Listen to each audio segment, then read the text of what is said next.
Que lindo dia o Senhor nos reservou. Que linda manhã o Senhor nos reservou. Este é o dia, esta é a manhã de adorarmos ao Senhor juntos, de reconhecermos a companhia dEle nas nossas vidas individualmente e como igreja, Primeira Igreja Batista do Rio de Janeiro, mas é também dia de acolhimento, é dia de cuidado, é dia de amparo. E cuidar do outro é demonstrar afeto, é demonstrar apreço, é investir tempo pensando e fazendo algo por alguém. Doe no dia de hoje, doe durante toda esta semana recursos financeiros, recursos de afeto, recursos de cuidado, para que o outro possa ser suprido nas suas necessidades, as básicas e outras tantas que você pode abençoá-lo. Façamos assim, pois estaremos louvando, adorando a Deus quando cuidamos do outro. A Primeira Igreja Batista do Rio de Janeiro se sente honrada, feliz por receber todos vocês nos limites do nosso ministério.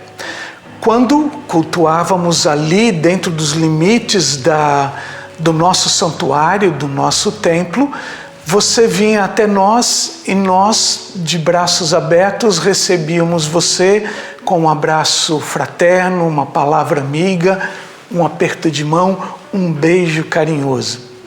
Nos dias de hoje, já há algum tempo, mas nos dias de hoje, o nosso apreço a você é demonstrado através dos limites do ministério desta igreja. E este culto, esta transmissão, faz parte deste limite do ministério desta igreja. Portanto, querido membro da igreja, não poderia ser diferente, mas querido convidado, amigo, visitante, parente nosso, sejam todos vocês muito bem-vindos no ministério da Primeira Igreja Batista do Rio de Janeiro. Hoje é um dia muito especial para a nossa igreja, é muito especial para o povo batista brasileiro. Hoje é o dia dos diáconos e nós queremos desde já, no início deste culto, parabenizar a todos os diáconos de nossa igreja, parabenizar a vocês pelo ministério que vocês realizam entre nós. A nossa igreja ama cada um de vocês. O serviço cristão que vocês realizam nos mobilizam e nos motivam a continuar servindo ao Senhor juntos. Portanto, em nome da nossa igreja, desde já no início deste culto, muito obrigado pelo ministério de vocês. Mais uma vez, amamos todos vocês, diáconos queridos da Primeira Igreja Batista do Rio de Janeiro. A palavra de Deus que encontramos em 1 João 1,9 nos ensina que, se confessarmos os nossos pecados, Ele é fiel e justo para nos perdoar os pecados e nos purificar de toda injustiça. Dessa palavra, podemos concluir com clareza que não há nada que eu faça que Deus não possa me perdoar se eu confessar os meus pecados. Em diversas outras passagens, a Bíblia é enfática quanto a Deus perdoar. Por exemplo, encontramos que o Senhor afasta as transgressões de nós. Salmo 103:12 diz: quanto dista o Oriente do Ocidente, assim afasta de nós as nossas transgressões. Outro trecho da palavra de Deus diz que o Senhor lava e transforma nossos pecados. Isaías 1,18 afirma que, ainda que os vossos pecados sejam como a escarlata, eles se tornarão brancos como a neve, ainda que sejam vermelhos como o carmesim, se tornarão como a lã. Um outro exemplo da palavra de Deus mostra que o Senhor apaga nossas transgressões. Isaías 43:25 diz o seguinte: eu mesmo sou eu que apago as tuas transgressões por amor de mim e aos teus pecados, e dos teus pecados não me lembro. Outro exemplo que nós encontramos na palavra de Deus: o Senhor purifica e perdoa os nossos pecados conforme lemos em Jeremias 33:8, que diz o seguinte: purificá-los-ei de toda a sua iniquidade com que pecaram contra mim, e perdoarei todas as suas iniquidades com que pecaram e transgrediram contra mim. Mas observe que afastar pecados, lavar pecados, transformar, apagar, purificar, perdoar pecados, tudo isso pressupõe mudança. Perdão e mudança andam juntos. Para que o perdão se torne realidade em nossa vida, é fundamental que tomemos a atitude de mudar alguma coisa. E isso começa em confessarmos e pedirmos perdão ao Senhor. Pecado é errar o alvo, e a atitude necessária para corrigir o erro é decidir mudar alguma coisa. Nossa disposição em confessar será o primeiro passo para a mudança que nos permitirá corrigirmos nossa trajetória errada. Oremos para que Deus nos dê forças para confessarmos os nossos pecados e mudarmos o que precisará ser mudado. Senhor Deus, como igreja reunidos neste momento, nós te oramos, Senhor, pedindo perdão pelos nossos pecados e que Tu nos dê força, Senhor, para decidirmos mudar e, ao decidirmos mudar, que possamos confessar corajosamente os nossos pecados e que, pelas Tuas misericórdias, eles possam ser perdoados. Em nome de Jesus. Amém.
igreja. Meu nome é Isabel e um dos versículos mais marcantes na minha vida é: entrega o teu caminho ao Senhor, confia nele e o mais ele fará. Salmos 37, 5. Ao longo dos anos, pela minha experiência e percebendo o agir de Deus em minha vida, eu fui compreendendo melhor este conselho do salmista. Hoje, quando eu enfrento algum problema, eu entrego a situação a Deus em oração e não fico mais ansiosa. Eu aprendi que o Senhor não nos deixa sozinhos e não deixa a nossa oração sem resposta. Tem fé em Deus e nele crê, se negras sombras sobrevêm. Tem fé em Deus que reina além, pois astros noas o mantém, e ao triste ser concede o bem, e ouve o choro infantil também.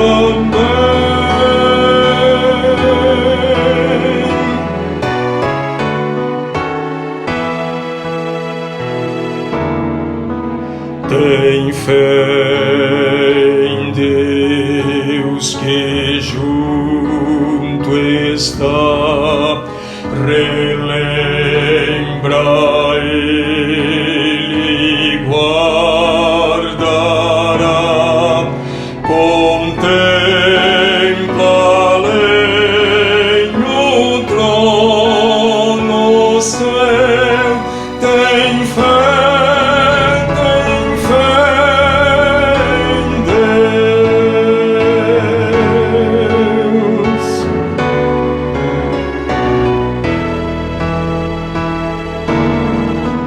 Tem fé em Deus que junto está, relembra ele guardará,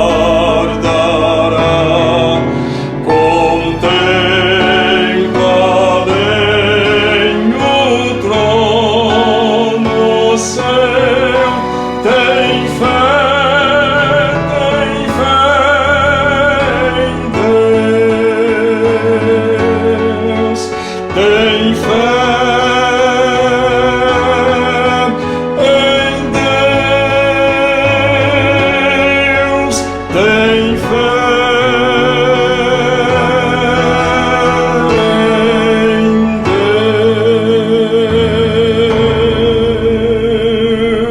Deus. Eu convido você a ler a Bíblia, a Palavra de Deus, infalível Palavra de Deus, em João capítulo 12, versículo 26. Em João capítulo 12, versículo 26, Jesus disse: se alguém quiser me servir, siga-me, e onde eu estiver, lá também estará o meu servo. Se alguém me serve, o Pai o honrará. Que farei de Jesus? Número 4, eu o servirei. Vamos orar? Eterno Deus, bendizemos o Teu nome pelo privilégio de estarmos juntos. E agora bendizemos o Teu nome, porque temos a certeza de que nos falarás nesta hora, em nome de Jesus. Amém. Nós estamos já há vários domingos pensando em hipotéticas respostas que o crente daria à pergunta formulada por Pilatos no julgamento de Jesus. A pergunta de Pilatos foi: que farei de Jesus chamado o Cristo? E nós já vimos que o crente pode responder da seguinte maneira: em primeiro lugar, eu crerei nele. Em segundo lugar, eu o adorarei. Em terceiro, eu o amarei. E hoje vamos ver, eu o servirei. Então hoje vamos falar do serviço a Jesus Cristo. E eu quero começar lembrando e voltando os nossos pensamentos para o julgamento de Jesus. Naquele dia, perante Pilatos, Jesus pronunciou uma palavra que é incrivelmente reveladora. Jesus disse, João 18:36, o meu reino não é deste mundo. Se o meu reino fosse deste mundo, os meus servos lutariam para que eu não fosse entregue aos judeus. Entretanto, o meu reino não é daqui. Você observou o que Jesus disse? O meu reino não é deste mundo. Se o meu reino fosse deste mundo, os meus servos. Então Jesus tem servos. Quem são eles? Onde estão? O que estão fazendo? É disso que vamos falar nesta manhã, com a ajuda do Espírito Santo de Deus.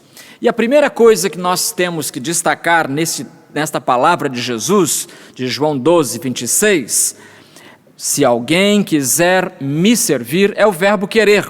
Se alguém quiser, então, a primeira coisa que aprendemos aqui é que o serviço a Cristo é voluntário. É um serviço voluntário. Se alguém quiser me servir, siga-me. Sabe, em 2007, já lá vão 13 anos, né? Alguns arqueólogos chineses, escavando a terra no seu país, encontraram uma vala.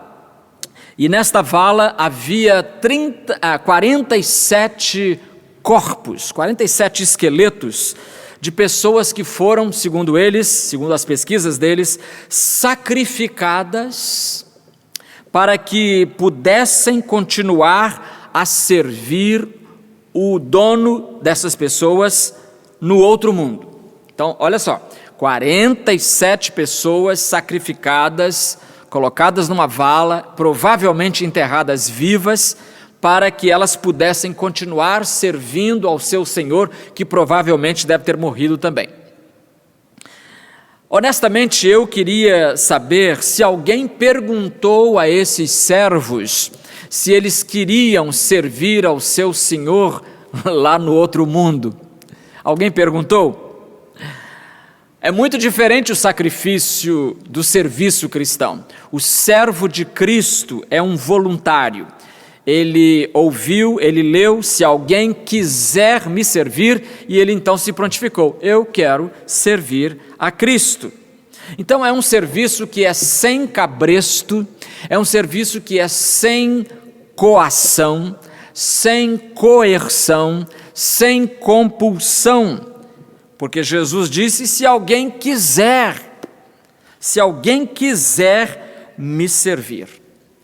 Há algum tempo atrás eu li um artigo na internet, num blog, muito interessante, um irmão nosso, analisando um fato que aconteceu na cidade de Porto Velho, capital aqui de Rondônia.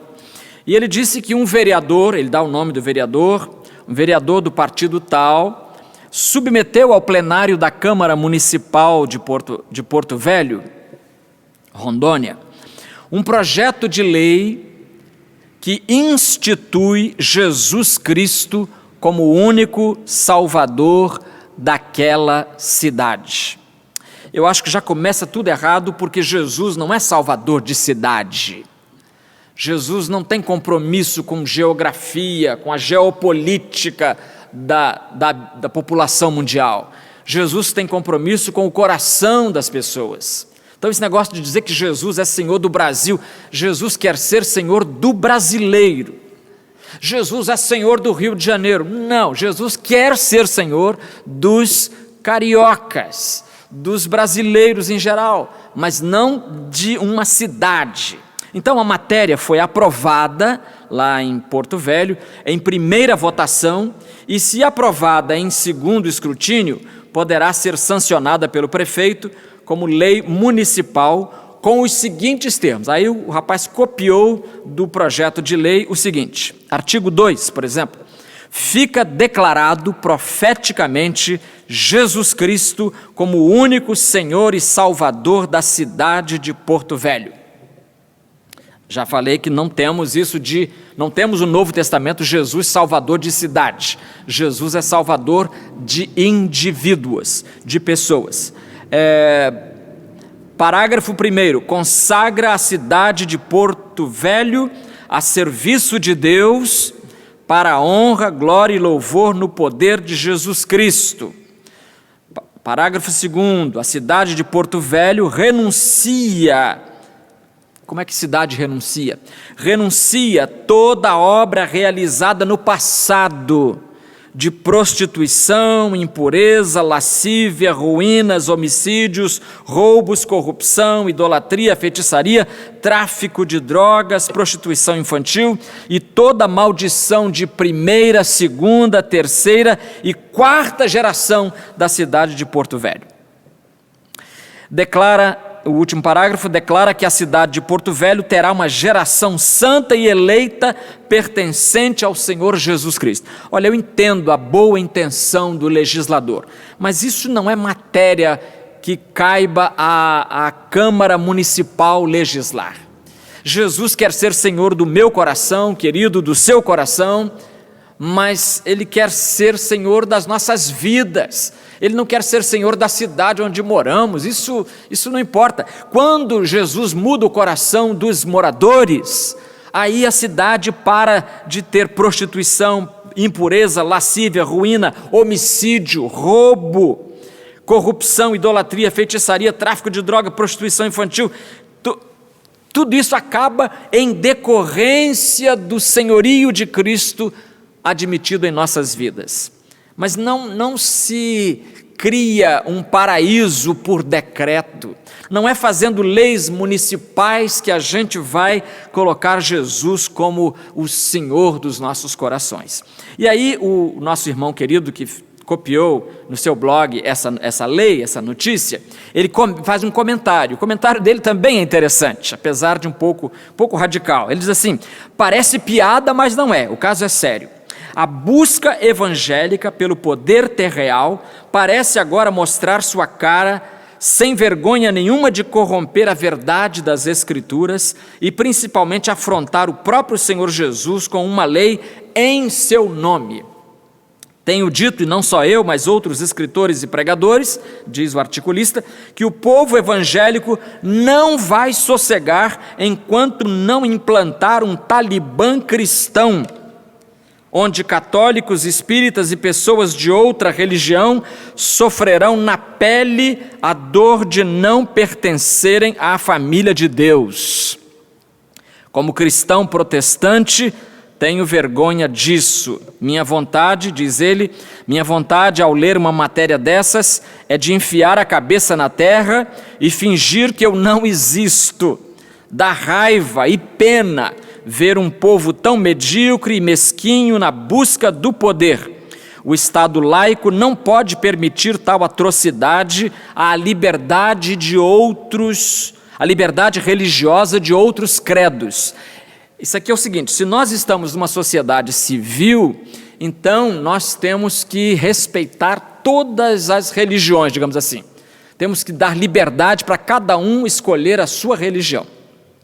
Religião, modo de vida, desde que isso não contraria o bem comum, não é verdade? Mas impor Jesus como Senhor dos corações, realmente o articulista está certo, não dá para fazer isso, não é bíblico fazer isso. Jesus disse: se alguém quiser me servir, se alguém não quiser, é problema dele. E vai arcar com as responsabilidades, com os resultados dessa decisão, certamente, mas é problema da pessoa. Nem Deus obriga ninguém a ser cristão, a ser crente. Há poucos dias os nossos noticiários encharcavam-se de notícias ruins, como aquela de alguém pegar um revólver e obrigar sob mira de revólver, obrigar o sujeito, o indivíduo, a quebrar os seus ídolos. Meus amigos, não se faz isso. Os ídolos são quebrados. Quando os ídolos são quebrados, eles são quebrados primeiramente no coração. A gente se livra deles primeiramente na alma. Depois, então, a gente vai dar sequência àquela reforma que Jesus operou dentro da gente. Mas a gente pegar uma arma, já está errado. Pegar uma arma e obrigar alguém a ser cristão é a mesma coisa que Maomé fazia, né? Pegando uma espada e obrigando as pessoas a serem muçulmanas, dizendo a elas, crê ou morre. Não é assim. Muçulmano pode fazer isso, mas cristão não faz isso. Jesus diz claramente, se alguém quiser me servir,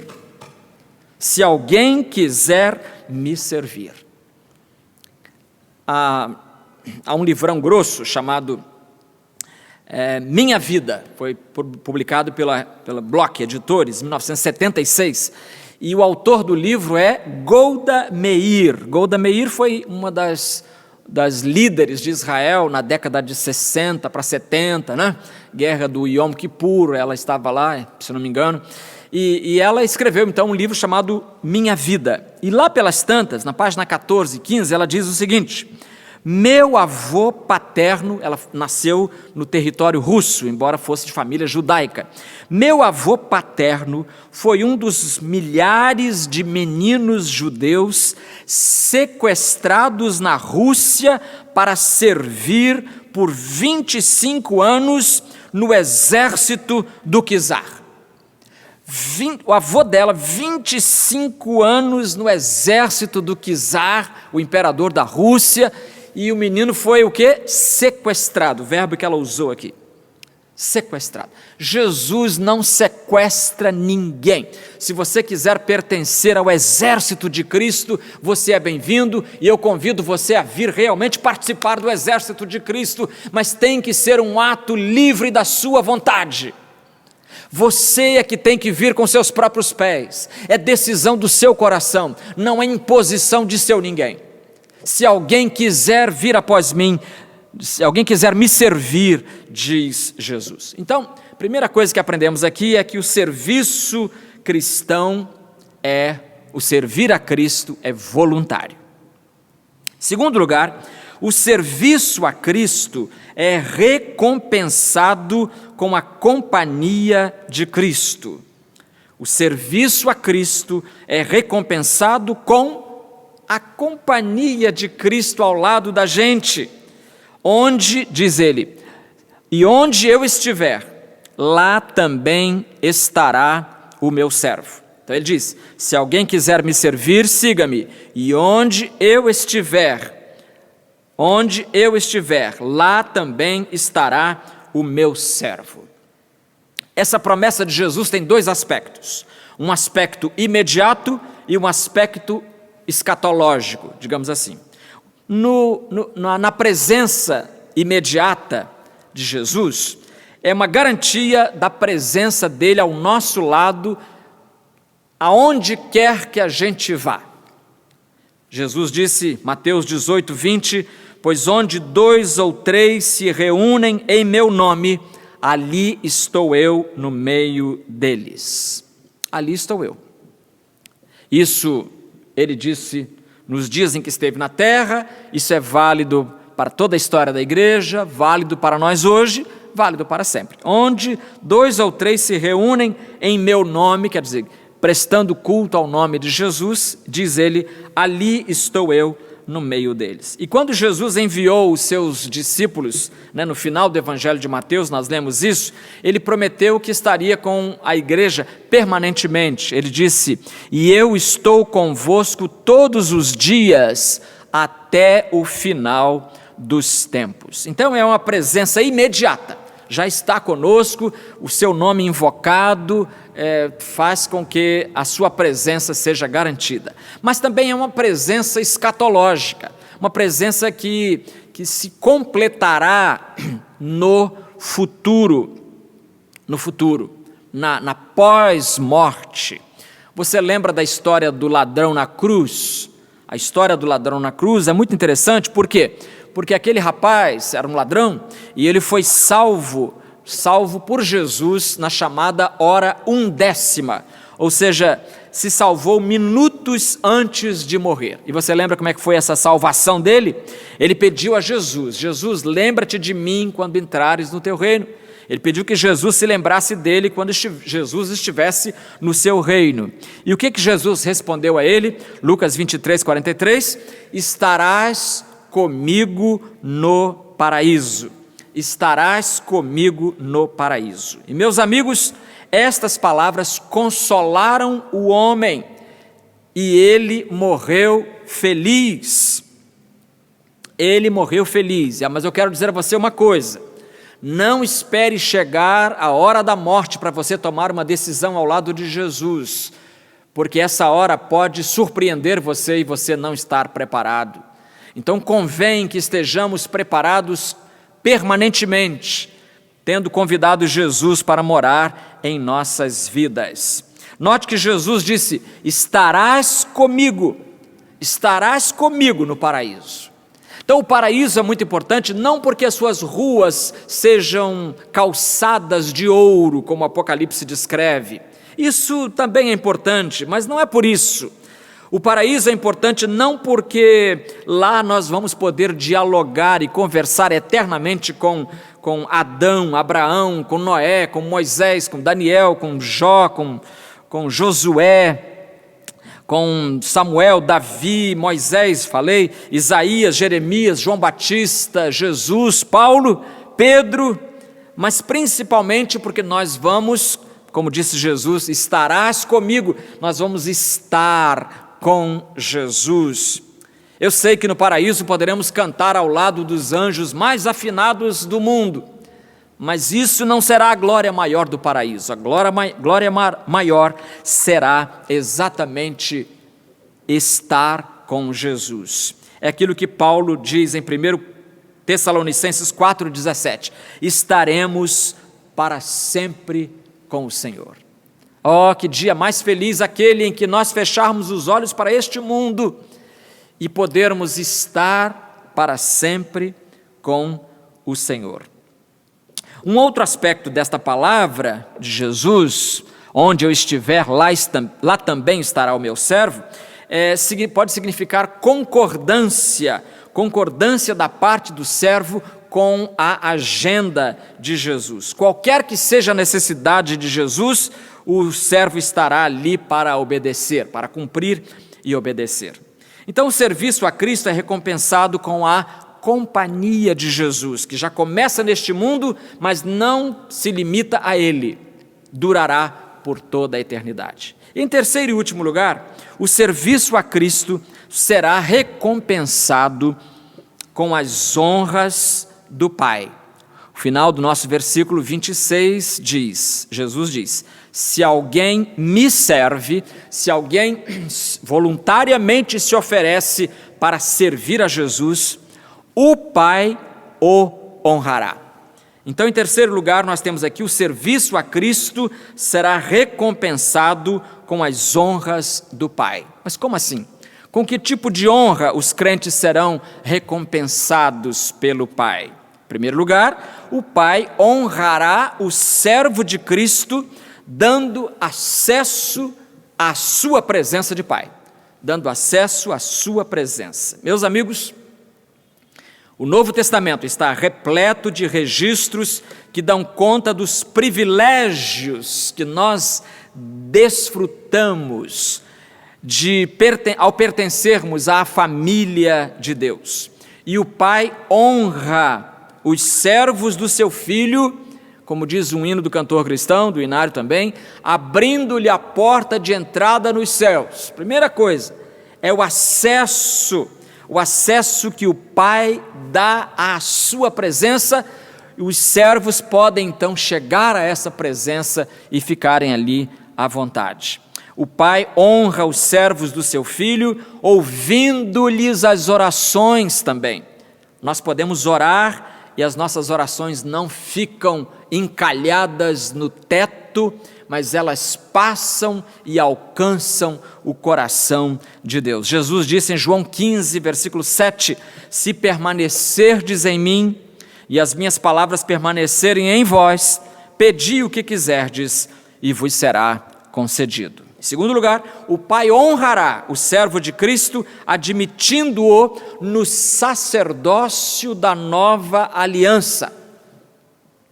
No sacerdócio da nova aliança. Se eu perguntasse a você qual é a sua profissão, eu tenho certeza que você vai responder: eu sou carpinteiro, eu sou médico, eu sou professor, eu sou auxiliar de escritório. Cada um tem a sua profissão.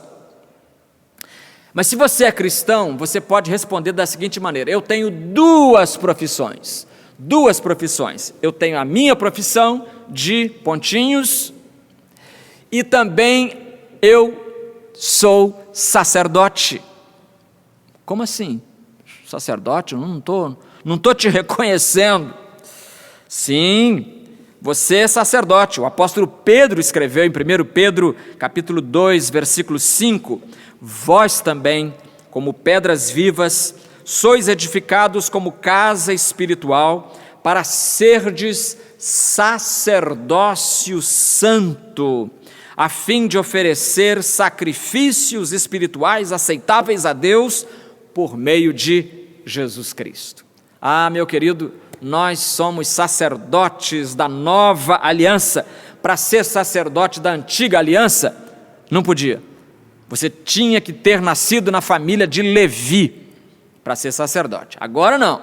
Agora você tem que ser nascido na família de Deus para ser sacerdote santo, exercer um santo sacerdócio, como diz Pedro, diante do Senhor.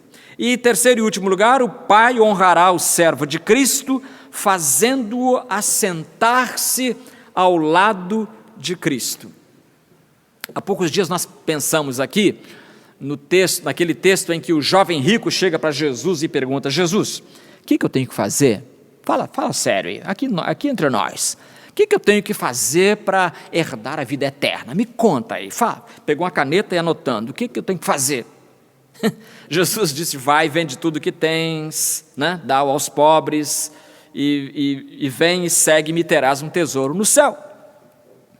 O rapaz que estava tão alegrinho, coitado, descaiu-se-lhe o semblante, ficou triste, e na sua tristeza foi embora da presença de Jesus. Os evangelistas contam isso, e Mateus conta que Pedro, nessa hora, quando está vendo o rapaz virar na esquina, Pedro puxa assim a gola da veste de Jesus e diz assim, Mateus 19, 27, Senhor, nós deixamos tudo, e realmente Pedro deixou lá a indústria da pesca, lembra? Nós deixamos tudo e te seguimos. Que recompensa teremos? Que recompensa teremos?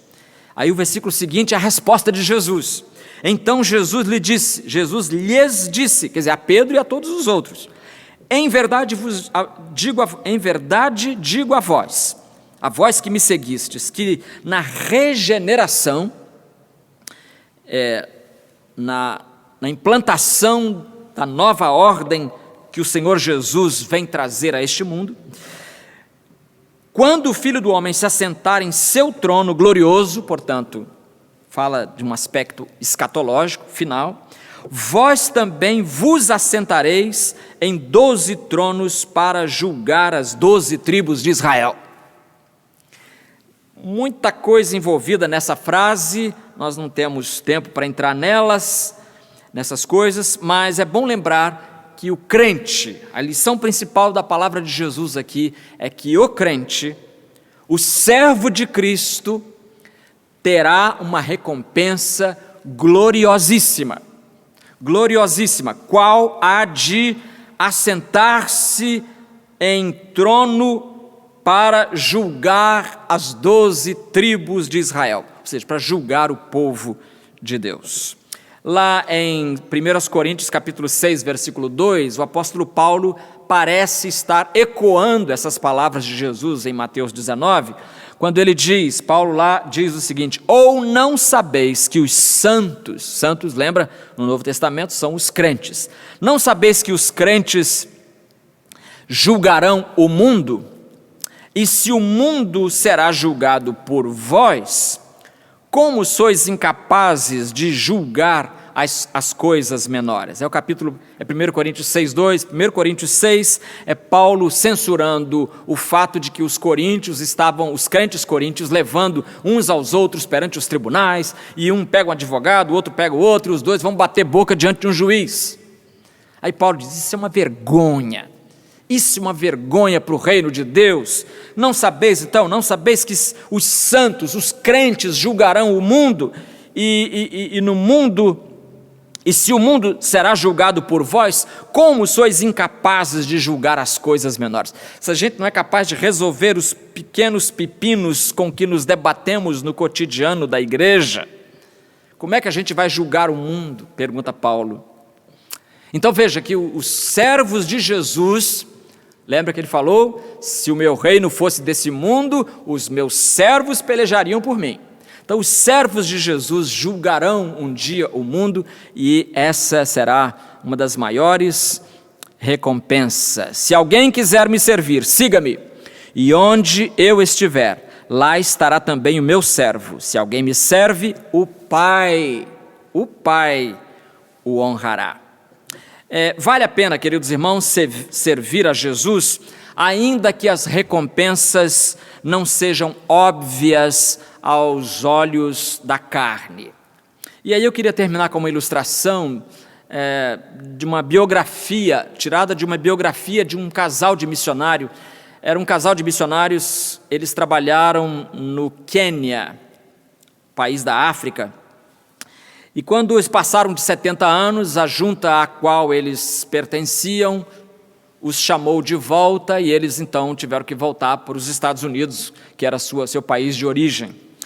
E então eles contam que embarcaram no avião na cidade de Nairobi, que é a capital do Quênia, e o avião fazia uma escala em Londres.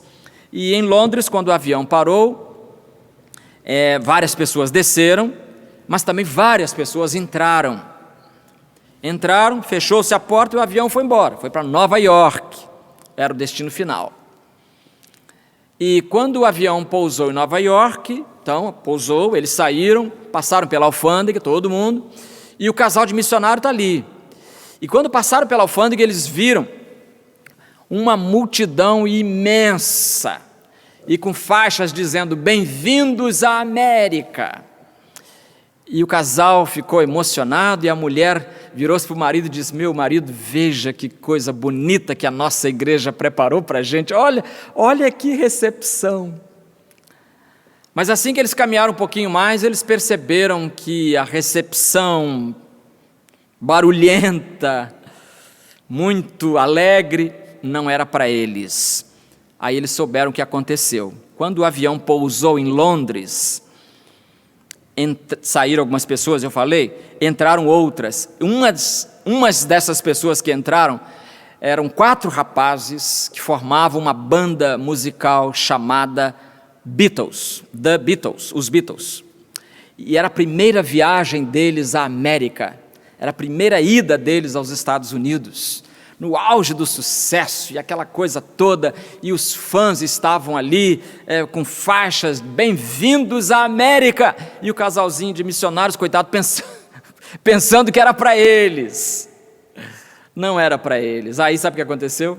A mulher do casal, ela ficou num canto, triste, desapontada, abatida, e ela então virou-se para o marido e desabafou: puxa, meu bem, a gente passou a vida toda, toda a vida de juventude até a aposentadoria, passamos a vida toda naquela terra difícil, trabalhando para o Senhor, e a gente chega e não tem recepção nenhuma. Até o casal que ia buscá-los no aeroporto também se atrasou, porque o trânsito com os Beatles ficou intransitável.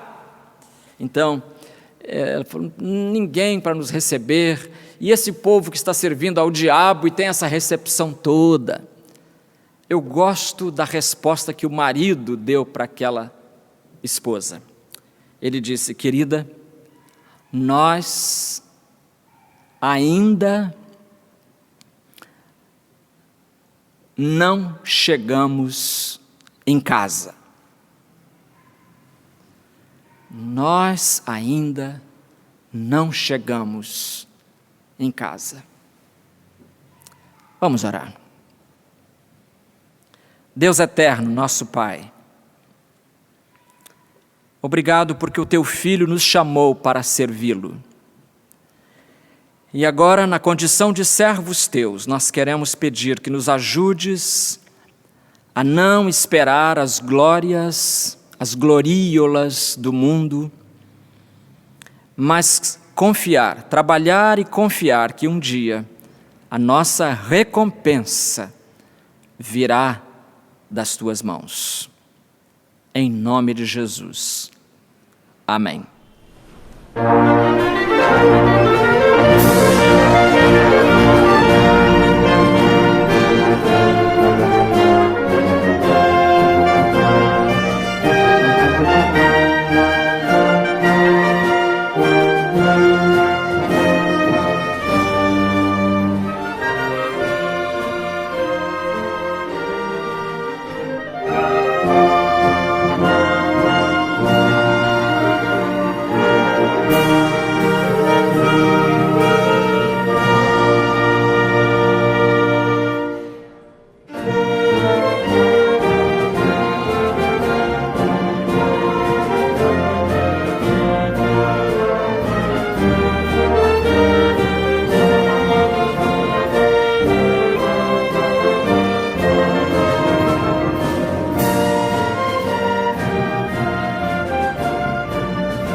É um prazer, irmãos, participar deste culto para trazer uma palavra sobre o Projeto Itabar.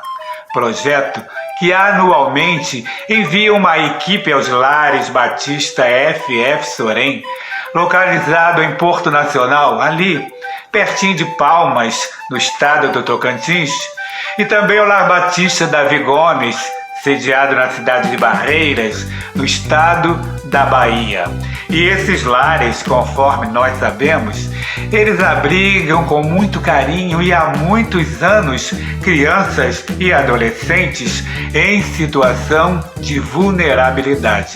A igreja vai sim realizar o projeto Itabar 2020, mas de uma maneira diferente, porque em função da pandemia, nós não podemos enviar uma equipe aos lares, mas nós podemos e devemos enviar uma oferta de amor, para que os próprios lares possam fazer todas ou parte das atividades que a nossa equipe anualmente faz. Mas, para que isso se torne realidade, a gente precisa contribuir.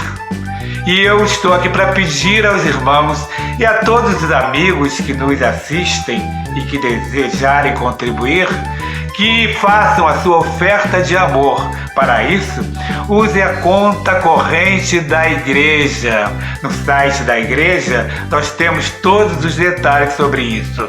Então, irmãos, concluindo, peço que orem pelos lares, que orem pelos missionários, que façam sua oferta de amor, que ajudem a fazer uma criança feliz.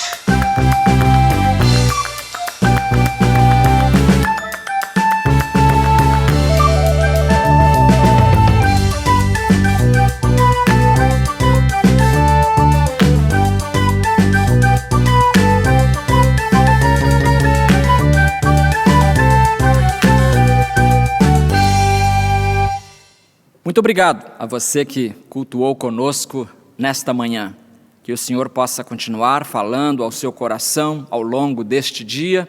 E quero convidá-lo a estar conosco logo mais à noite, às 19 horas, neste mesmo canal. Aqui estaremos para pensar os pensamentos de Deus. Nós queremos aproveitar este domingo para parabenizar os queridos irmãos diáconos da nossa igreja e diáconos de outras igrejas e os diáconos do Brasil, porque hoje no calendário batista brasileiro é o Dia do Diácono Batista. Então nós queremos estender os nossos parabéns aos nossos queridos irmãos.